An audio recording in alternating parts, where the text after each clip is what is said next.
Corsair, Apple Floppy Days, Commodore, Tandy Floppy Days, Atari, TI Floppy Days. The weekend comes, the disk drive hums, ready to code for you.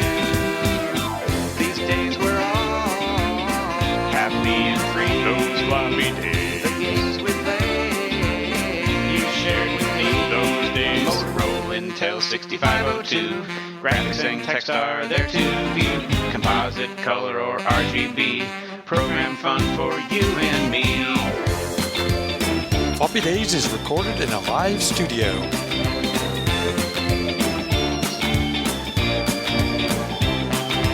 Inside PC Floppy Days, SD Amiga Floppy Days, Junior Sinclair Floppy Days, Classic Days, Microwaves, geeking all week with you.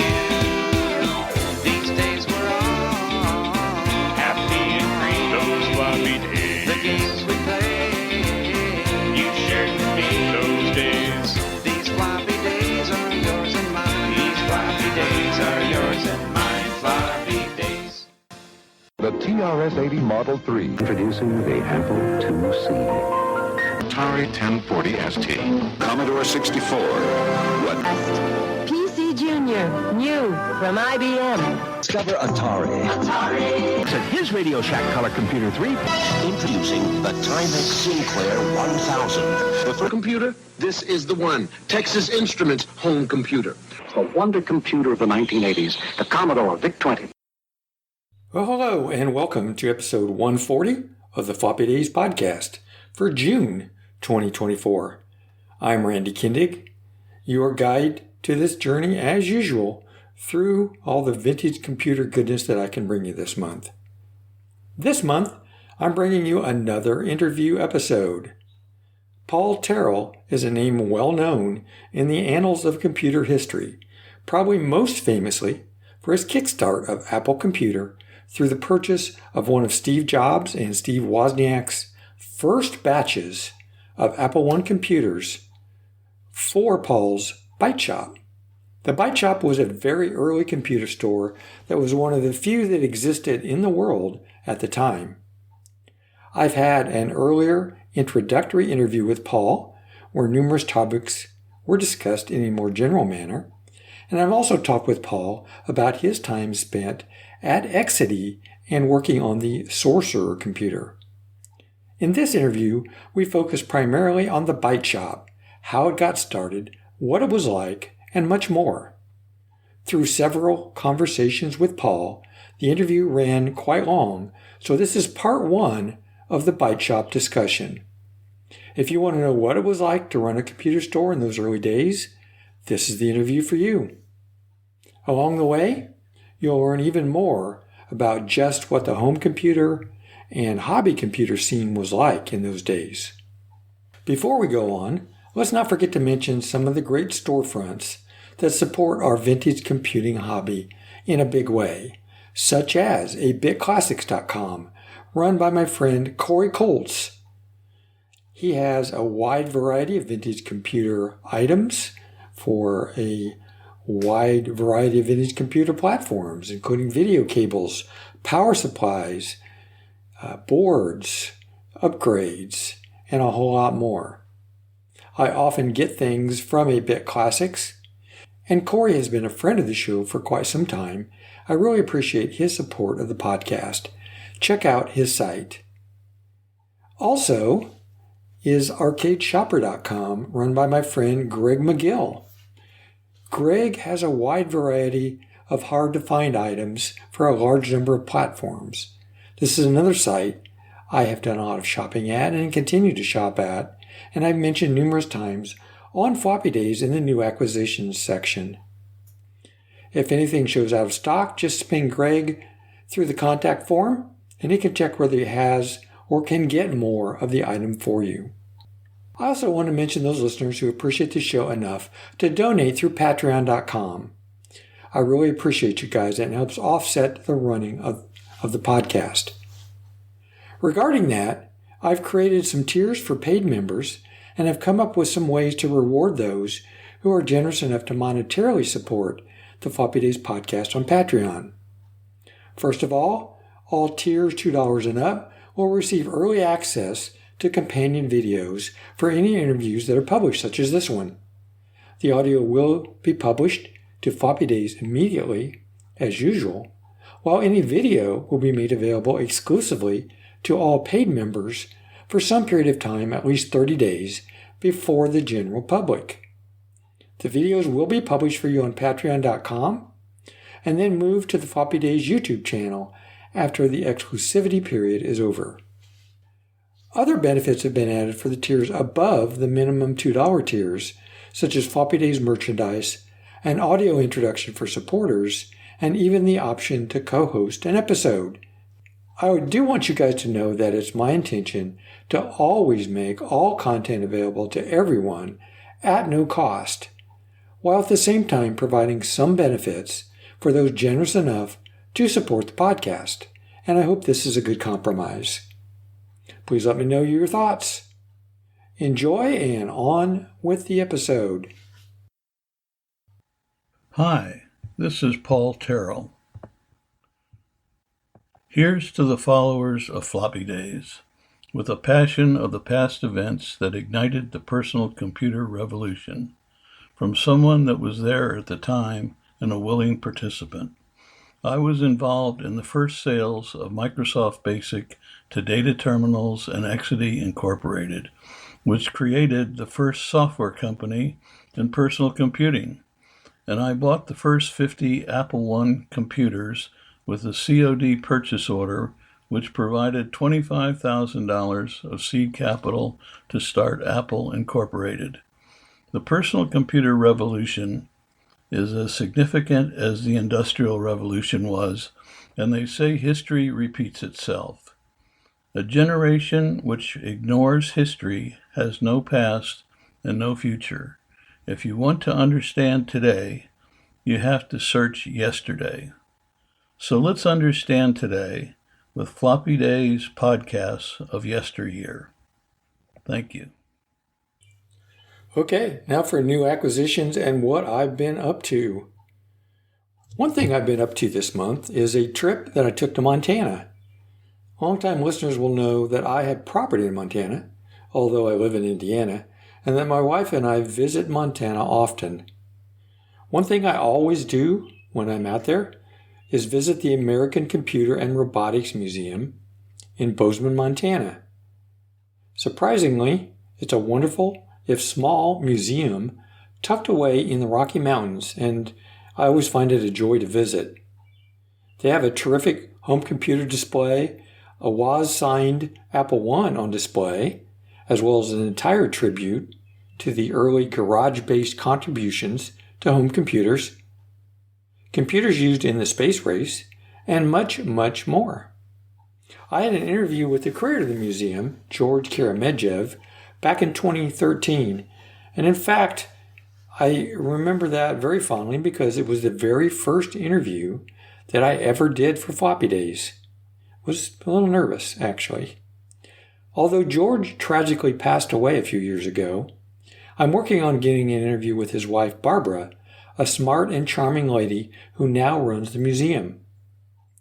I really enjoyed my recent trip to the museum and would encourage you to drop in if you find yourself in central Montana in the future. Also this month, and this falls into both what I've been up to and new acquisitions, I have another estate find to report on. While in the past I've had some general collections, the Great Barn Find and the James Shackle Estate, and an estate collection which consisted entirely of Atari 8-bit and 16-bit computers, this one was also focused primarily on one specific computer brand, the Tandy TRS-80. This one came totally out of the blue through a comment posting on the Floppy Days website. A woman said that her father had recently passed away and had a complete TRS-80 Model 2 system with disk drives, desks, and software for which she wanted to find a good home. She lived in the Indianapolis area, not far from me. Someone on Reddit, where she originally posted about it, apparently knew that I lived near Indianapolis and suggested that she contact me. I, of course, said I'd be happy to look at what she had and help her get the stuff out of her father's house. I was very intrigued as I had never owned a TRS-80 Model 2 and knew they were fairly large machines.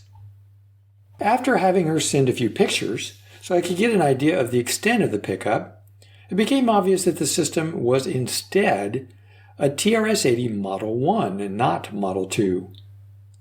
Now, I already have 3 Model 1s with a monitor, expansion interface, official desk, 1 disk drive, and numerous modern upgrades, but was happy to take this stuff and find a good home for it. On the day of the pickup, what I walked into was a very cluttered home with the TRS-80 stuff all set up and covered with original Radio Shack covers against the wall of the dining room. There was a lot of dust all over it, and it was obvious it hadn't been turned on in several years. The daughter told me a funny story as I was packing everything up. She and her siblings had tried for years to get a new computer for their father, knowing that what he had was very old. However, his response always was, "I already have a computer." I found this funny, as it shows that he didn't realize the things you could do with a modern computer. It's also strange that he said this, while it was quite apparent that the machine had not been turned on for quite some time. I was very encouraged that all of this equipment might actually work, as all the hardware was covered, as I mentioned, with plastic Radio Shack covers. There was the TRS-80 Model 1, the expansion interface, the monitor, 2 Radio Shack floppy disk drives, all the cables and power supplies, the Model 1 desk, the matching printer desk, disk software, cassette software, and manuals. In addition, the woman brought out a couple of boxes with gaming hardware and software and wanted to know if I wanted that. That turned out to include about 20 NES carts, a ColecoVision, race car controllers for the PlayStation and ColecoVision, a handheld Merlin game, and a computer scoreboard game from Radio Shack. After getting everything home, it actually took only a little work to clean up the computer equipment due to the aforementioned covers and test it. Surprisingly, I got all of it to work, although the floppy drives were very finicky. I attribute that to the floppy disks as much as the drives. There were numerous TRS-DOS boot disks in the package, but it's hard for me to tell if the issue with reading them lies with the disks, the drives, or both. In any event, I got at least one successful boot from disk with both drives in several attempts. Some of the items I'm planning to keep. I mentioned that I already have an official Radio Shack Model 1 desk, but the one from the estate might be in a little better shape than what I have. After cleaning it up, I'll keep the best one. I already have had a friend contact me about wanting the other desk. I didn't have the matching printer table, so I'll be keeping that. There also was some cassette and disc software with some manuals, such as Scriptset and Profile, that I do not have and will keep. I do feel as though I should spend a minute here honoring the gentleman who previously owned this computer. In all the stuff, I actually found the original receipts where all the computer equipment was purchased from the local Radio Shack in Indianapolis, dated September 26, 1980. The cost for this stuff in 1980, and mind you this is in 1980s dollars, which would be much higher in today's dollars, is at first glance somewhat high. According to the invoices, there were 2. The cost was $4,448.86 for the computer, a 16K expansion interface, 2 drives, a daisy wheel printer, and I will say that one was $2,000 just by itself, and a few odds and ends. The second invoice was for $647.50 for Scriptset, accounts receivable, the computer desk, the printer stand, and odds and ends. So the total was over $5,000. The gentleman's name was J. Richard Schumer, and it was purchased apparently for him and his wife's company, Schumer Property Tax Appraisals. As I consider that, it actually was not such a huge outlay to equip a company with computers in 1980. Other computers would have been much more expensive, I'm sure. When you consider that the printer was about $2,000 of the expenditure, $3,000 for the computer system and all the other items didn't seem so bad.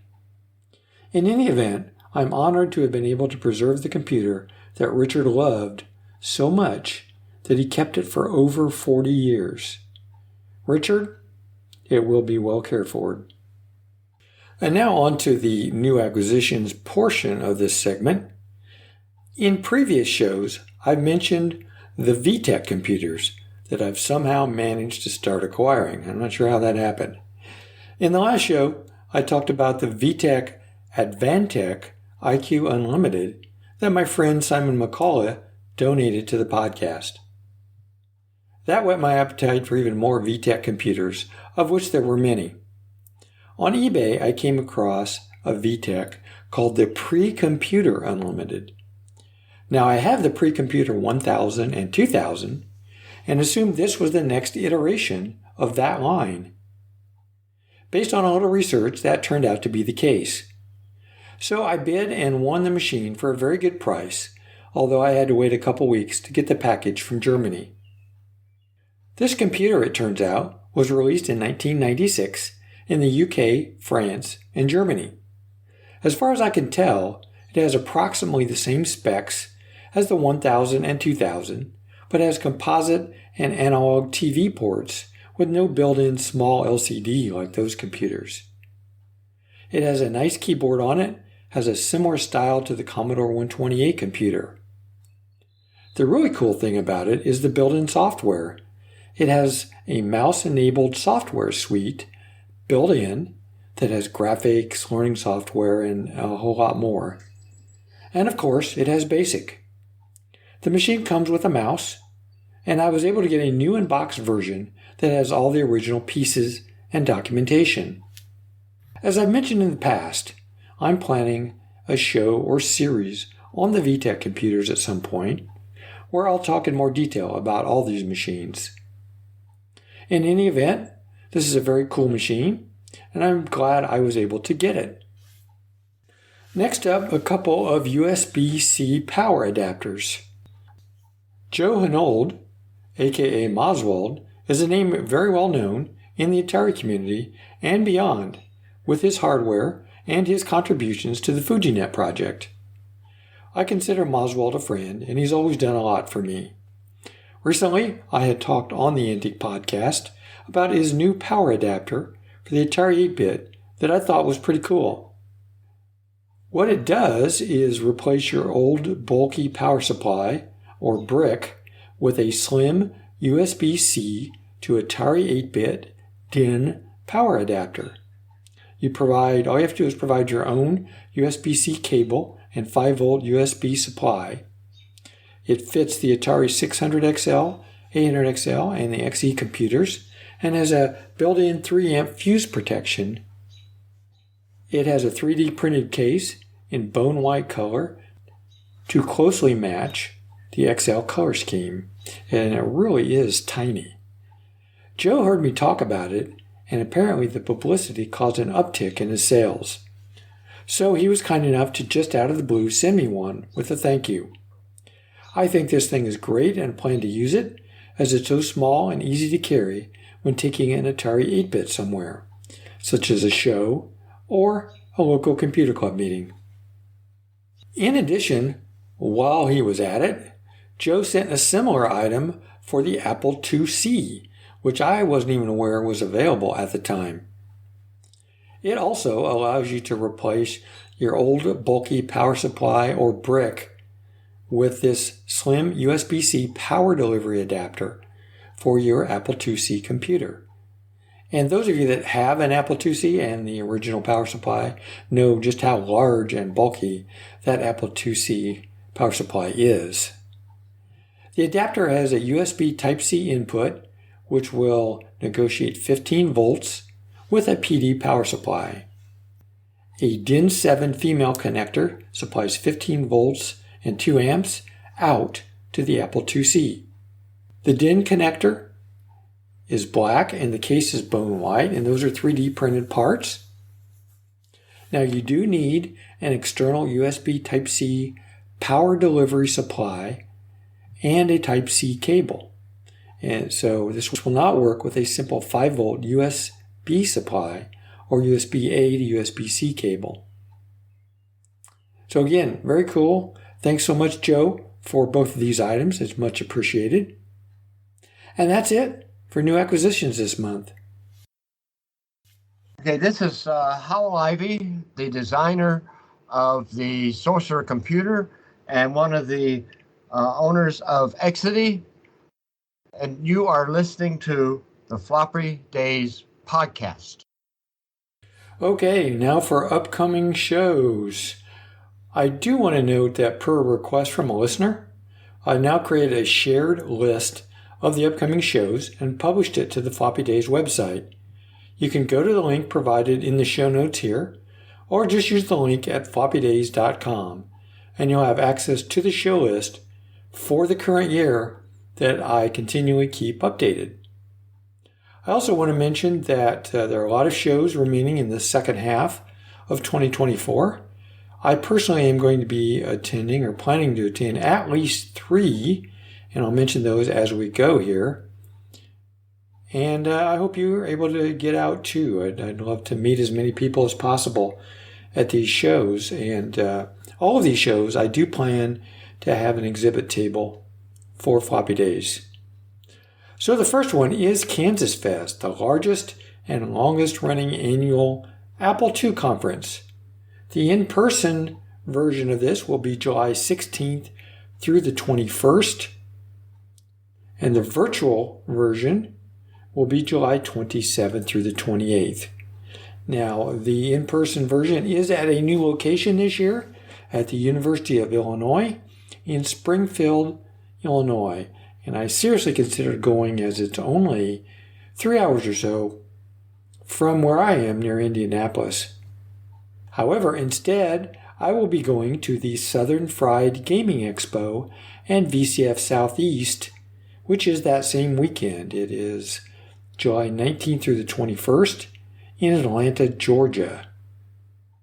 The Nottingham Video Game Expo is also that same weekend. It is at the Belgrave Rooms in Nottingham, UK. July 23rd through the 28th will be Fujiyama in Langenfeld, Germany. Another Vintage Computer Festival, this time the West version, will be August 2nd through the 3rd at the Computer History Museum in Mountain View, California. Silly Venture Summer Edition is August 15th through the 18th in Gdansk, Poland. VCF Midwest, another show I will be attending, is September 7th through the 8th at the new location at the Renaissance Schaumburg Convention Center in Schaumburg, Illinois. VCF Europe is that same weekend, September 7th through the 8th, but it's in Munich, Germany. Teletext 50 is September 21st through the 22nd at the Center for Computing History in Cambridge, UK. The Portland Retro Gaming Expo, September 27th through the 29th at the Oregon Convention Center in Portland, Oregon. Tandy Assembly, another show I always and will continue to attend, is September 27th through the 29th at the Courtyard by Marriott in Springfield, Ohio. AMI West, an Amiga show, is October 25th through 27th in Sacramento, California. The Chicago TI International World Fair is October 26th at the Evanston Public Library in Evanston, Illinois. Retro Computer Festival 2024 will be November 9th through the 10th at the Center for Computing History in Cambridge, England. And finally, to round out the year, Silly Venture Winter Edition will be December 5th through the 8th in Gdansk, Poland. That's it for the shows that I know about in the remainder of 2024. My name is Vic Ptolemy. I was the Vice President of Software at Exidy Inc. in both the Data Products Division and the Video Games Division for the 8 years, starting in 1979 through, it was 87. And I've been talking with Randy Kindig for the Floppy Days Podcast. And we've been having a nice conversation about those times. Hey everyone, I'm starting a new segment this month called Meet the Listeners. I'm going to be starting this out with Floppy Days supporters on Patreon, but I really want to open it up for anyone willing to send in a 3-minute or so audio clip that introduces them and their vintage computer experiences. How did you get started? What was your first machine? What was your favorite machine? What machines do you have today? Those are some of the questions you can consider while you're putting together an introduction. In order to participate, just record your intro and send it to me at floppydays@gmail.com. This month, I want to introduce Brian Cox, a recent Patreon supporter of Floppy Days and a very interesting gentleman. My name is Brian Cox. I started my journey with computers in 1983 on Apple IIe's in junior high, where I learned BASIC and Logo. One of my favorite memories is adding a program to the floppy boot that made it look like we were logging into the Whopper computer from the movie War Games. My first home computer was an Atari 1200 XL.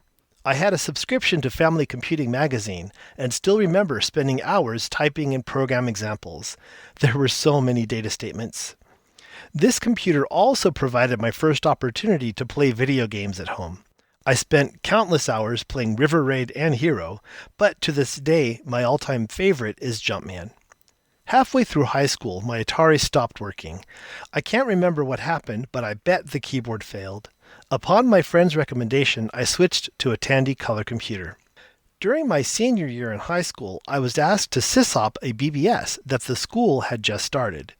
The intention was to provide a message board for students and teachers. This never really panned out, but I was issued a Hayes 2400 baud modem to use at home and class credit, so I didn't mind one bit. In college, I moved on to PC compatibles and studied Pascal and C, but I still have a special place in my heart for those first basic programs.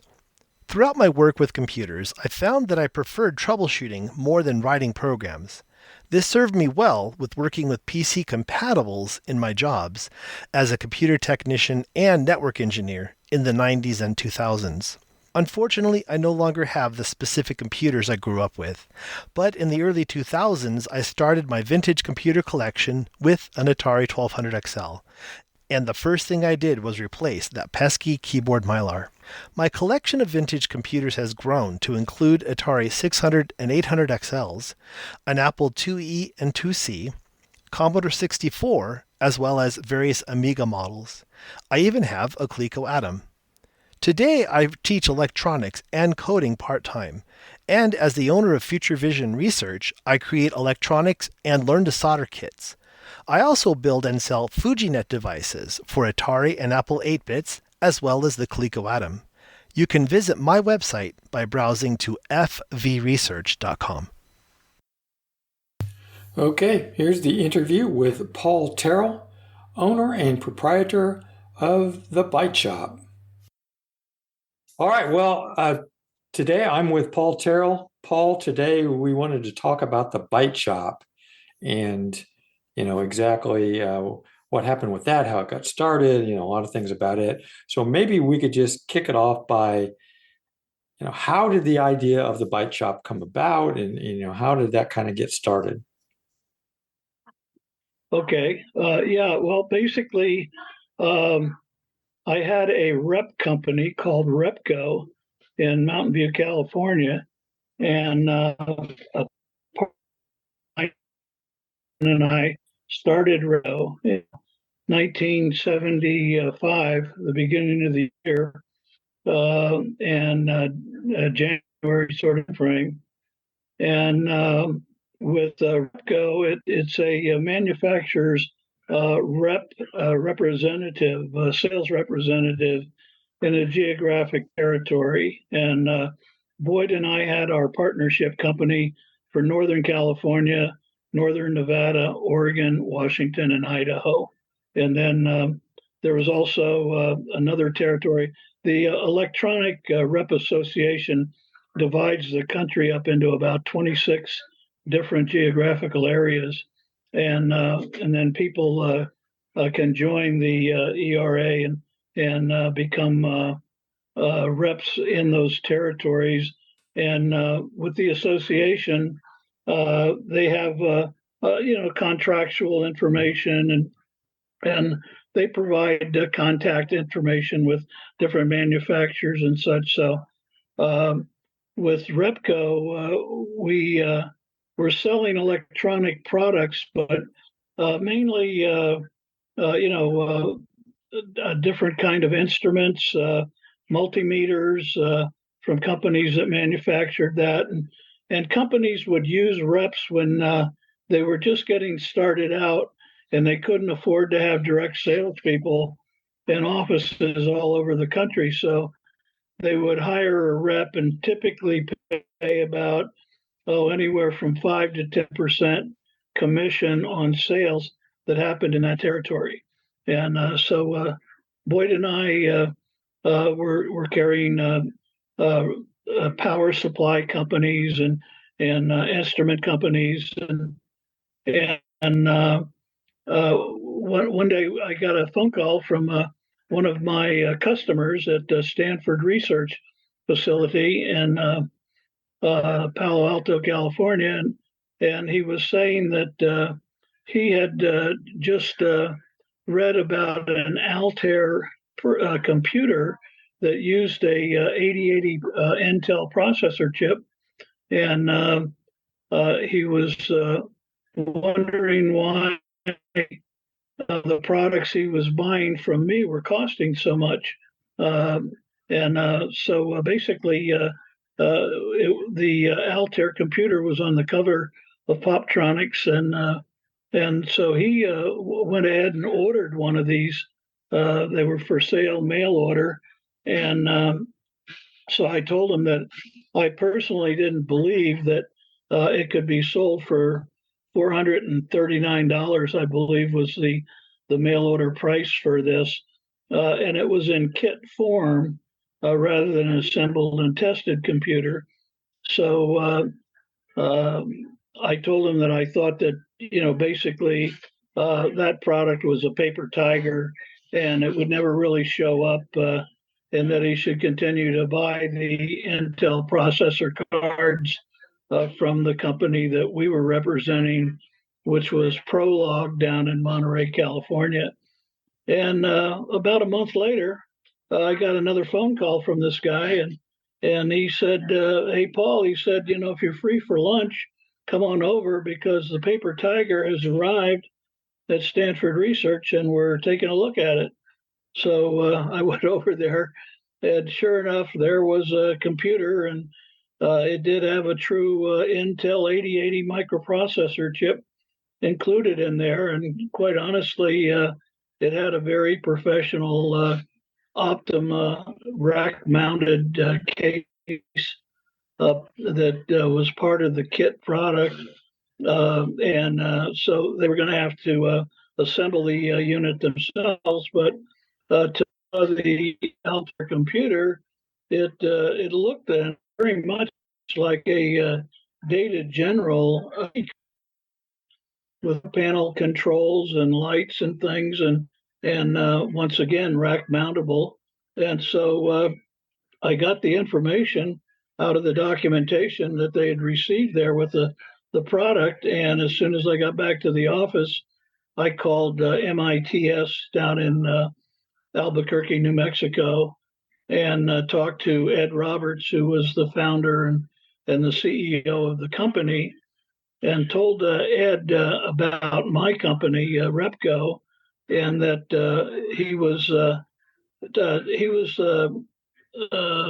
he was changing his company from mail order 4-function calculators to these what he was calling a microcomputer and a personal computer.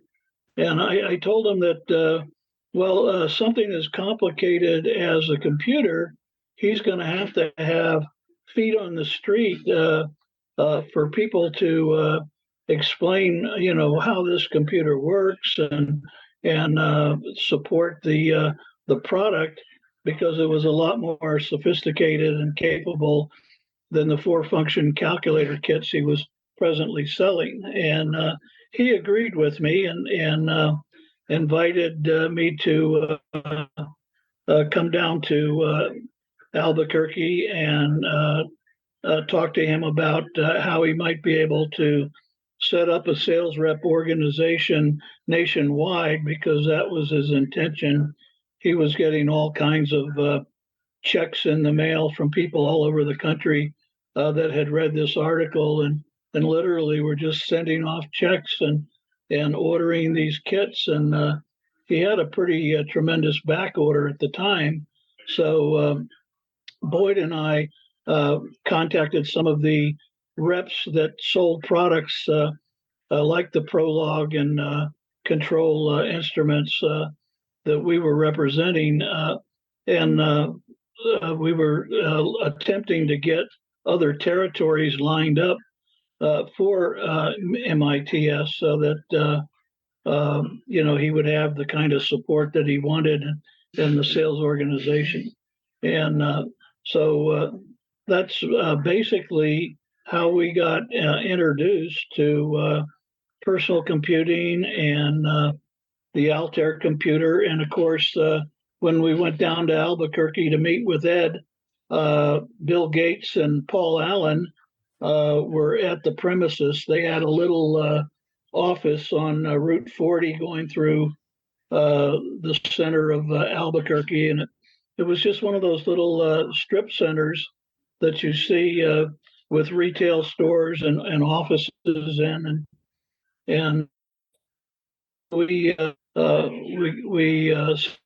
sat down with Ed, showed him the contracts, signed up our territory for ourselves, and then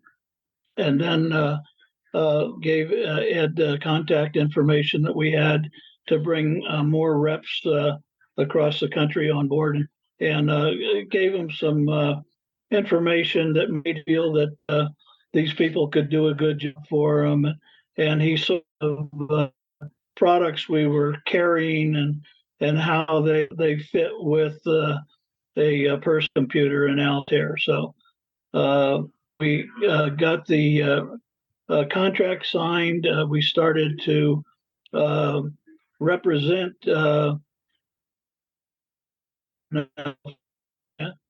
and what we did in the initial stages of it, there was a group in Palo Alto that was meeting at Stanford's Linear Accelerator called Homebrew Computer Club. And this was a group of guys that worked in the industry and that we were selling to.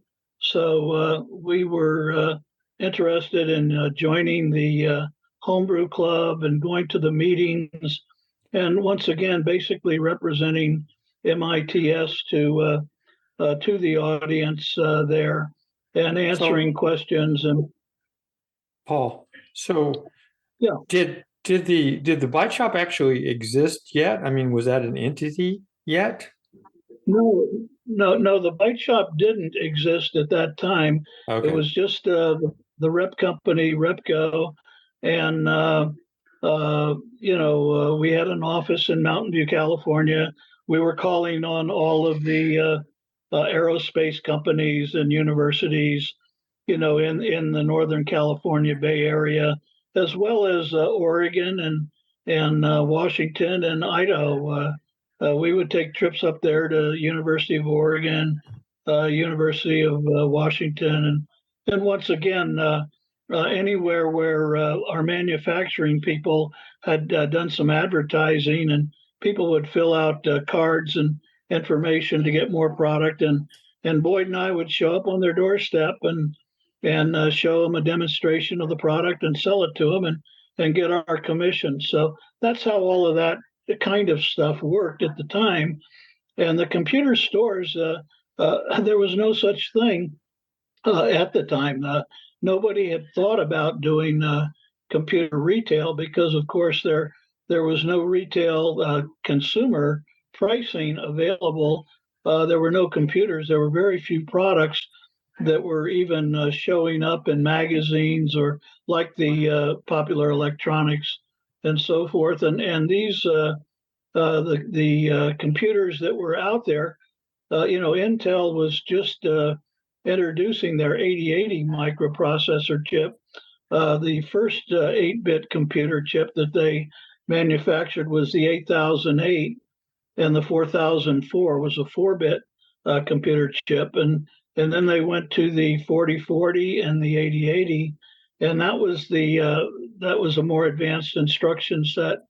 And so with one of our manufacturers, Prolog, we were actually teaching engineers and anybody that was interested in coming to our seminars. Prolog would have seminars on designing with programmed logic design versus the traditional electronic chip designs that were going on by people making products with the semiconductor devices that were out there from companies like Texas Instrument and National Semiconductor and so forth. So the microprocessor was the heart of this thing, and it was really changing the way people were designing products. So they had to learn about programmed logic design and how to do it, and of course have the components available from the various manufacturers. And once Intel had introduced, everybody else started to get into the business.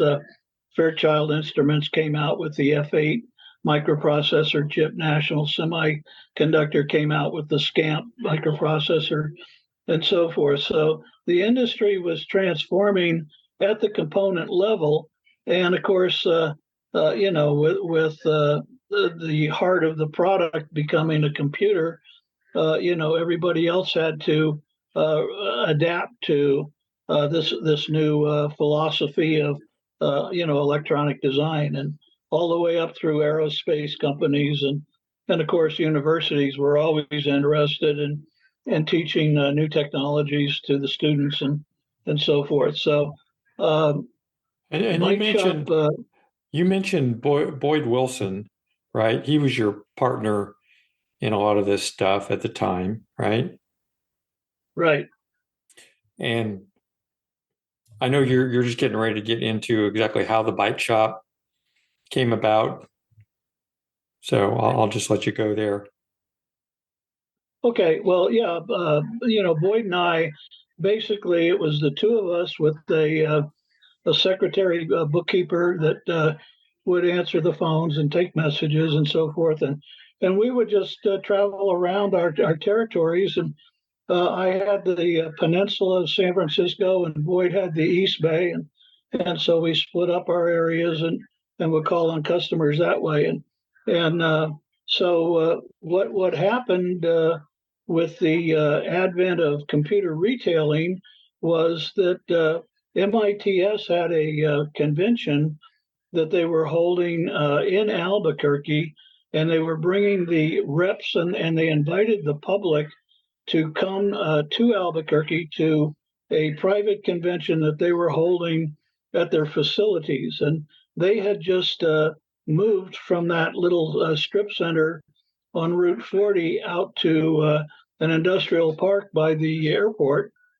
And so they were showing off their new facilities to everybody and anybody that was interested. And of course, one of the things they were doing at this conference was to invite the people that had done some things with the Altair computer to bring the products and show off what it was capable of doing. So everybody showed up in Albuquerque at the, I think they called it the WAC, the World Altair Computer Convention, WACC. And once again, the people at MITS, when they were, putting these kits together, and they started to actually offer assembled computers as well. So part of this facility was dedicated to manufacturing Altair computers, but the majority of their sales were in the kits because all they had to do is bag parts and provide documentation to the technicians that were buying these things and the hobbyists and putting them together, and which was a very inexpensive process for them and provided them a lot of profit margin in the kit product. Whereas when they got into the assembly of the computers, that was much more complicated. They had to hire a technical staff that could fix these products and as they came down the production lines. And of course, it took a lot longer to take that check from the customer and provide a product for them. So when we went to the World Convention at MITS, we were introduced to other startup companies that were making products that would plug into the Altair computer and provide other capabilities. A good example of this is a company called Krememco, which had a color a video card that would plug into an Altair computer, and it was called the Dazzler, and you could actually program color graphics for an application you might have with a Dazzler card. And Heuristic Systems had a voice recognition card that they had provided. So you could see that these hobbyists and people out there were starting companies to create other products to go with this personal computer. And so the marketplace was starting to mature with more than one manufacturer. The people at Krememco actually focused in on the more professional side of computing and built a ruggedized version of the Altair computer that Boyd and I were selling to the state of California, and the engineers in Sacramento were using those computers for the ramp controllers on the interstate highways and also on the canal system that they had built. It controlled the water flow from all of the dams in California. So there were some serious applications that were happening and companies that were being formed to address those kinds of markets. Processor Technology was another company that originally started making cards. They had a serial board that you could plug into if you wanted to attach your Altair to a modem and communicate over the phone lines with other computers. And they eventually created the Processor Technology Sol computer. So I could see that the industry was growing to the point where you could have more than one manufacturer. You could have a number of manufacturers. And of course, at Repco, we approached these companies to represent their products as well. And but what happened at the Altair meeting that we had in Albuquerque was Ed Roberts had told us that one of the customers in the Los Angeles area was starting a computer store. It was Dick Heiser and his wife, who worked for Rand Corporation down by the LA airport, had opened up a Arrowhead computer store on Sepulveda Boulevard, and he was selling the kits to the public in this computer store. And so Ed told us that when we got back to our territories after the convention, that we should try and identify customers of that sort rather than the types of people that were presently buying the products. And so I asked Ed at the meeting, what could we offer a retailer, for getting into that business? And he said he was giving Dick a 25% discount on his computers. And so that was his purchase price. And the sales reps, we were all getting 5% for all of the MITS products that shipped into our territory. And so on the way to the airport, I asked Boyd what was going to be the name of a computer store, because 5% was 30%, and I much prefer the 30% margin from. So when we got on the plane, I had picked up a magazine at the airport. It was called Byte magazine, and it was from a company in New Hampshire that was the new startup companies, in this personal computer industry. They were in the magazine business, and they were following the hobbyist market. And there were a number of new magazines that were coming out at the time to join people like Popular Electronics, Radio Electronics, which had been around in the CB radio market and addressing hobby and people in electronics engineers and technicians and so forth. And so Byte magazine was on the racks and we should call the store that we were going to start in Northern California the Byte Shop. And people would think that maybe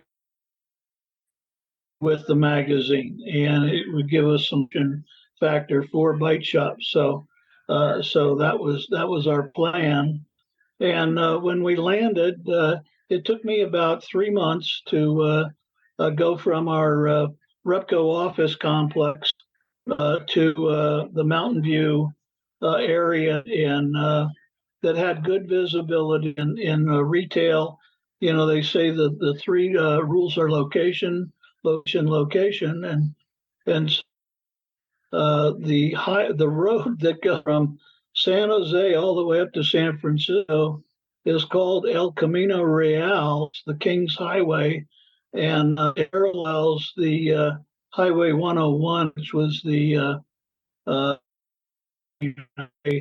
connector for everybody and of course it also paralleled the railroad tracks for all the commuters and so forth. So I decided that El Camino Real was where the Byte Shop should be located, and we should find a place that was about 1,000 square feet and had good visibility of the road, so that we could shoot our products, and that's what we found at 1063 West El Camino in Mountain View, California. That's where the original Byte Shop number one was. I opened that on my birthday in 1975, December 8th, 1975. We introduced the Byte Shop to the world, and that I had. So Boyd was your partner in this when you started that, or was he not? Yeah. Boyd. This was a spin-off of Repco, the Rep company agreement that we had, and eventually we would incorporate Byte Incorporated, which ran the Byte Shop dealership program that we put together when we expanded the stores. It also encompassed Byte manufacturing because we actually created our own Byte computer compatible to the Altair computer, compatible to the Krememco computer, compatible to processor technology. It's becoming the standard in the personal computer industry. Everybody was designing their products to be plug compatible to the what they call the S100 bus that Ed Roberts had originally designed in his first Altair computer. So we corporatized. We had different operations going, and so we were expanding our facilities as well. We went from Boyd actually ran the Rep company once the Byte Shop got started, back in my full time, and so he was hiring other people to go on sales calls in my territory, and plus we had 13 different manufacturers that we were selling products for. But my focus was totally on the personal computer business. I was going to all of the homebrew computer meetings that were being held. And so eventually my office moved from the office in Mountain View of Repco to the Byte Shop. Idea originally was that being in the electronics industry, we would go to all of the events that were happening, and there were a couple of major conventions that we would go to annually. The fall joint and spring joint computer conferences, and those conferences were focused on people that were in the computer industry. These are companies that are in the computer business or needing computers. They would go to these conventions to see what was new and available to them. Obviously, the university people were invited to these shows, and these were shows where you had to pay hundreds of dollars to get admission, and you had to be qualified to even get into the show. So there was no way that the general public had any kind of a show that they could go to. So hence, here's another opportunity for the entrepreneurs out there. There was a company in San Francisco that did a show called the Computer Fair. And that was a show that was created once again because personal computers became, an industry. And, so just as there was an opportunity in the magazine business, there was an opportunity in retailing. There was also an opportunity in publishing with the magazines, and now show business.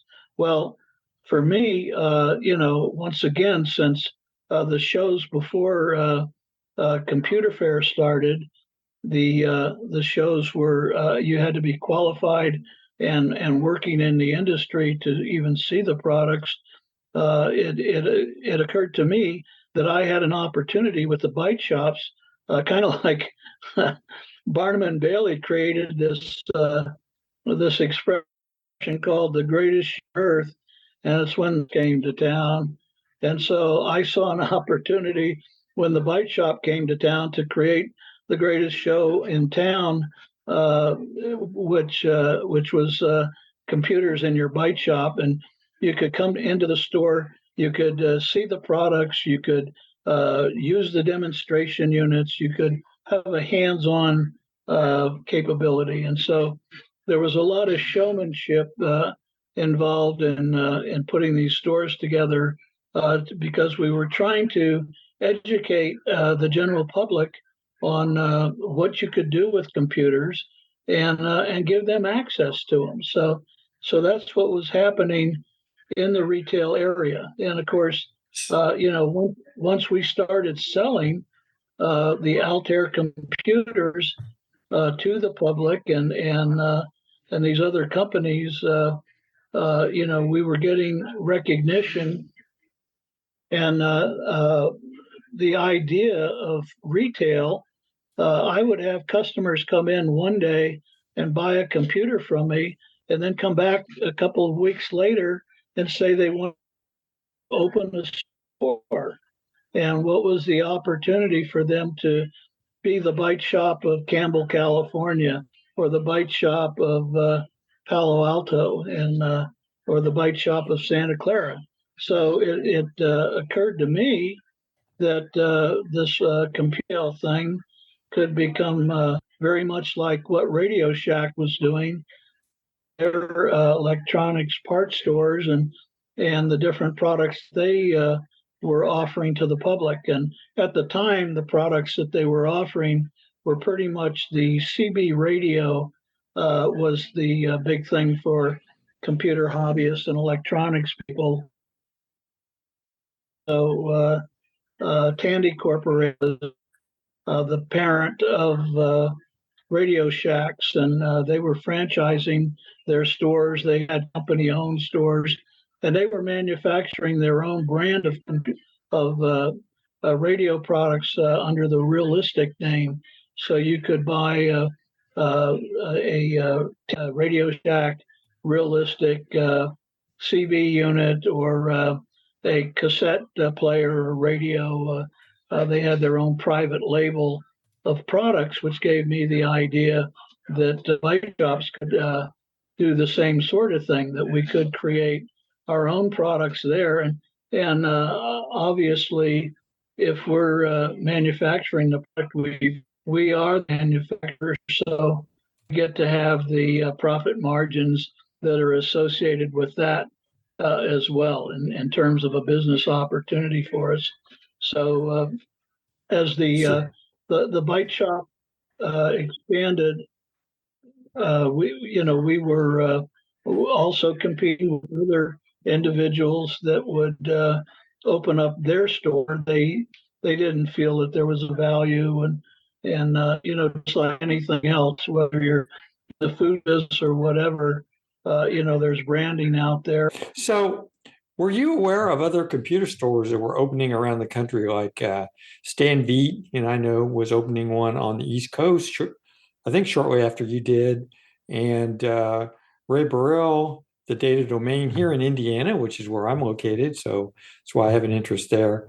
Were you aware these other ones were opening up, and how did that impact what you were doing?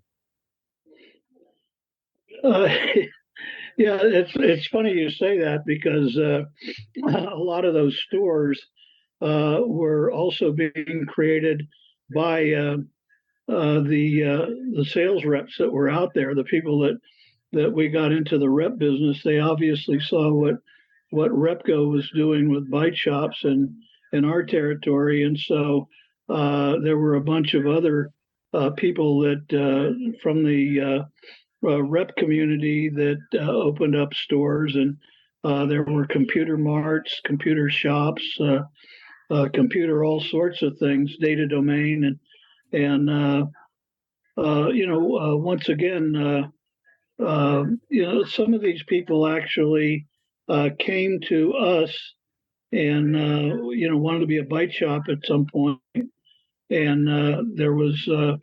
At some point, they decided there wasn't value in it, that we weren't offering them enough for them to come in under our label or what have you. And some people are just independent. So anyway, but a lot of these people became friends. Stan Viet and I were close friends for a number of years because he got into the magazine business, and when he got out of his store and so forth. So. And of course, the industry changed pretty significantly when IBM came in. It got a lot more serious and so forth. So, but we basically, my idea was, to create a dealership that would add value and give somebody a decent return on investment, for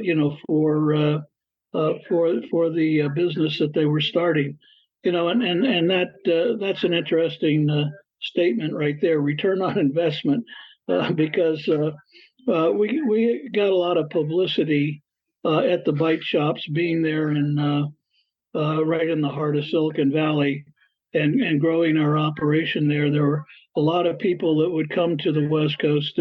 Charlie Tandy was one of them that flew out in his corporate jet and hired the guy that was in charge of National Semiconductor's SCAMP microprocessor to go to work for him and design the TRS-80. And of course, Charlie, when he was out there, walked all my Byte Shops and saw what was going on and how we were conducting business and so forth. And of course, one of the members of my board of directors happened to be good friends with Nugent, who was a guy that worked for Tandy in his accounting department back in Dallas, Fort Worth. So we actually got information on his whole franchise program for us to put together our dealership program. And I keep referring to our program as a dealership program versus franchise. And that's for a very specific reason. Boyd and I actually started Repco with $10,000 a piece. And so we capitalized the rep company at $20,000. And then we're trying to take that business and spin off this new Byte Shop business, or Byte Incorporated. And that was the only capital investment we had in the company. So, we were basically expanding the operation as we could through the profits that we were making in terms of our dealerships. And so the dealership, franchising is very controlled by the government. And so there's a lot of rules and laws that you have to follow to actually get a franchise in the state that you're wanting to operate in. So we basically couldn't afford the expense of the lawyers and that would be involved in putting a franchise agreement together. And once again, not having any idea how successful computer retailing was going to be, we were trying to be very cautious with our money and our investments. So we had created a program where we were actually looking at like the tire stores, Goodyear, Firestone. Those are dealerships that sell products out there, and we were kind of looking and saying, well, those guys are able to skirt the laws of franchise here. They're just dealerships. So let's model the Byte Shops after a dealership, and we'll charge the 5% fee that we get as a rep in the territory. And so our fee for a dealership was 5% of the gross of the store. And that's what people would pay us to be able to use the trademark of Byte Shop, the affordable computer store. And there was also a couple of other things that we did that we knew eventually, as we were more profitable and had the money available, we would actually implement a full franchise program, like McDonald's and all the other franchises do out there. So we created kind of a look and feel of the store. We had some graphics that we would put in our demo unit, and it said one giant step for mankind, the personal computer, and we were playing off of NASA's landing on the moon sort of thing. We felt that the personal computer was as significant as that sort of thing, and so we would provide the wall art for the Byte Shops so that we would have a consistent theme about it, but very careful not to do all of the requirements that would put us in the franchise business. Okay, that's it for this show. I want to give out special thanks to Paul Terrell for spending all that time with me to talk about the Byte Shop. And stay tuned next month for part 2 of the discussion about the Byte Shop with Paul. I've provided links in the show notes for all the great websites we discussed during this podcast. Go to floppydays.com for the full list. Provide feedback if you desire to. I certainly encourage that. And you can do that at Apple Podcasts or on the website, via email at floppydays@gmail.com, via Twitter at floppydays, on Mastodon at floppydays at oldbytes.space, on Facebook at facebook.com/groups/floppydays, or on the Discord server whose link is at floppydays.com. Until the next show, pull out a vintage computer and compute as if it were yesterday. Bye.